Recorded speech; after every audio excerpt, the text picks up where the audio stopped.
Halo semuanya, perkenalkan nama saya Bagas Tazifani Al-Roza Sihaan, NPM 21510110051 dari Fakultas Hukum, Prodi Ilmu Hukum. Di sini saya akan mereview rangkuman mengenai materi-materi apa saja yang saya dapatkan selama PKKMB Universitas Lampung, Fakultas Hukum, hari 1 sampai hari terakhir.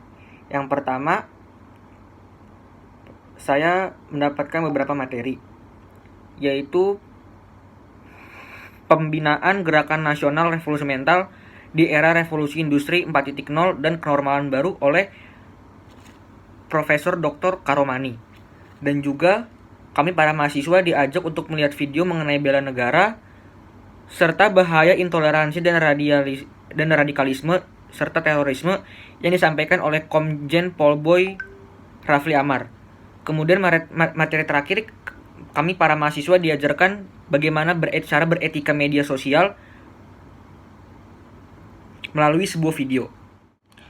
Dan untuk PKKMB hari kedua, kami diajarkan oleh seorang pemateri yang bernama Profesor Dr. Asep Sokohar, Esket MKes, mengenai pengelolaan perguruan tinggi di era kenormalan baru. Serta kami diberitahu misi Universitas Lampung. Misi-misinya adalah menyelenggarakan Tridharma PT yang berkualitas dan relevan, menjalankan tata pamong organisasi Unila yang baik atau Good University Government, serta menjamin aksesibilitas dan ekuitas pendidikan tinggi, serta menjamin kerjasama dengan berbagai pihak di dalam dan di luar negeri. Dan juga kami diberitahu langkah-langkah yang diambil Unila dalam memerangi COVID-19. Bagaimana kampus menyikapi COVID-19?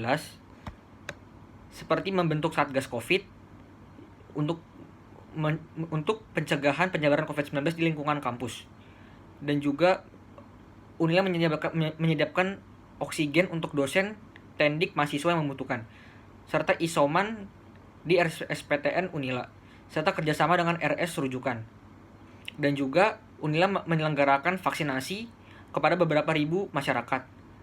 Serta Unila juga bekerja sama dengan BPJS dengan cara memindahkan Vaskes 1 ke Unila sehingga mempermudah mahasiswa jika sakit. Untuk hari ketiga kami diajarkan oleh seorang pemateri yang bernama Dr. Natami Harje SHDA dengan cara mengajarkan hal-hal apa saja yang kita harus miliki sebagai mahasiswa dalam menghadapi revolusi industri 4.0.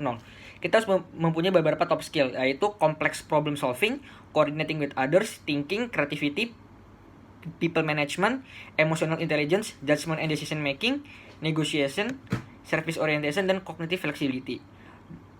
Dan apa langkah-langkah Unila dalam menerapkan revolusi industri 4.0, yaitu merancang kurikulum yang mendukung penerapan revolusi industri 4.0, melaksanakan kuliah pendidikan jauh secara daring melalui VELAS, mengundang pengajar asing berkompeten untuk mendukung penerapan industri 4.0, serta menerapkan sistem perkuliahan e-learning dan blended learning. Dan juga materi kedua yang disampaikan oleh Bapak Depri Liber, beliau mengatakan hal-hal apa saja yang kita akan hadapi selama menjadi maba, dimulai menjadi maba dan melalui proses panjang selama kita kuliah untuk menjadi sarjana hukum, bahkan sarjana alumni sukses. Beliau juga mengajarkan mengenai hard skill dan soft skill. Apa itu hard skill dan soft skill? Hard skill itu adalah sebuah kemampuan yang kita dapatkan melalui pendidikan formal seperti sekolah, kuliah, dan pelatihan lainnya. Sementara soft skill itu adalah kemampuan yang kita harus asah sendiri, seperti teknik berpikir, kreatif, membuat keputusan, memecahkan masalah, bernegosiasi, memimpin, komunikasi, kemampuan bekerja sama, serta berpikir positif dan mengelola waktu. Akhir dari sesi tersebut, Bapak Liber juga mengajarkan bahwa jika kita mempunyai prestasi khusus, harap lapor ke bagian bidang kemahasiswaan agar ditindak lebih lanjut.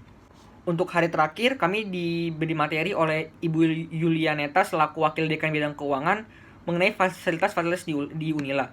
Di Unila itu ada beberapa fasilitas seperti gedung A, lantai 1 yang berisi lantai ruang administrasi auditorium, lantai 2 berisi ruang dosen dan ruang administrasi hukum pidana, serta gedung B yang masih dibangun untuk gedung pasca sarjana, S2 dan S3. Serta gedung C lantai 1 untuk ruang akademik mahasiswa, lantai 2 untuk ruang dosen, gedung D ruang hukum administrasi negara, gedung E ruang guru besar dan Administrasi Hukum Internasional, serta gedung F, gedung Perdata. Dan juga ada gedung alumni yang diisikan lantai 1 oleh kantin, lantai 2 ruang sidang, serta lantai 3 UKM. Serta dilengkapi dengan musola, wifi, CCTV, student lounge, taman, dan gazebo. Untuk materi kedua, kami diajarkan mengenai penjurusan-penjurusan apa yang ada di Unila yang kami ambil di semester 5. Seperti hukum pidana yang berkaitan dengan kriminalitas kejahatan, hukum perdata mengenai perjanjian, ekonomi, adat, dan dasar-dasar hukum.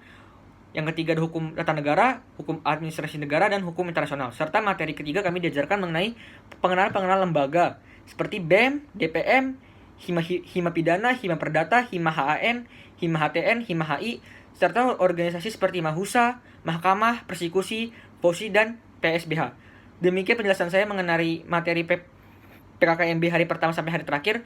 Mohon maaf bila ada kurang. Saya Bagas Sasyaan mengucapkan terima kasih.